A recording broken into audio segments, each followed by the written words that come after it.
Bilang isang guro sa Isabel, sa tingin niyo po ba ay may natutunan ang mga estudyante sa Filipino?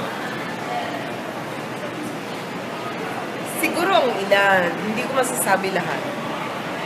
Dahil ang iba ay sa aking pagtingin ay hindi masyadong interesadong matuto sa Filipino.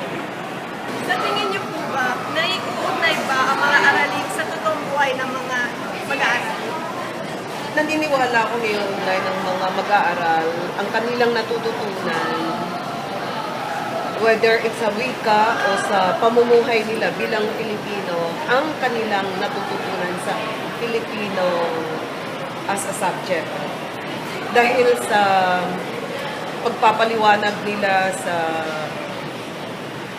mga pagkakataon na meron silang pinapaliwanag, hindi lamang sa pamamagitan ng salitang wika ng Filipino, kundi yung pamumuhay ng Pilipino.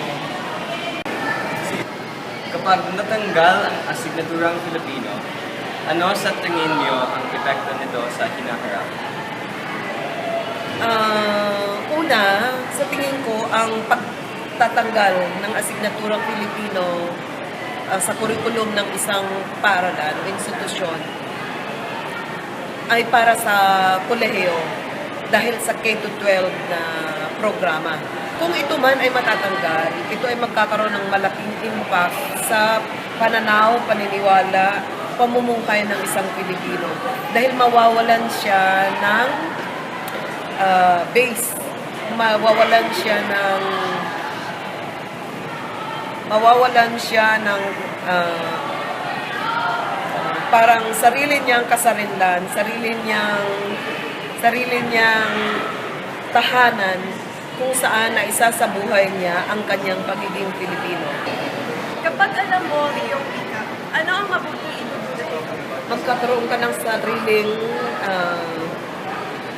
meron kang ground as a person. Meron kang sariling paninindigan, meron kang sariling kaisipan, meron kang sariling pagiging ikaw. Ang sarili natin ay nakaugat sa wika dahil ito ay bilang kasarinlan, hindi lamang ng mga Pilipino, ito ay totoo sa iba't ibang mga nasyon o iba't ibang estado. Maraming salamat po.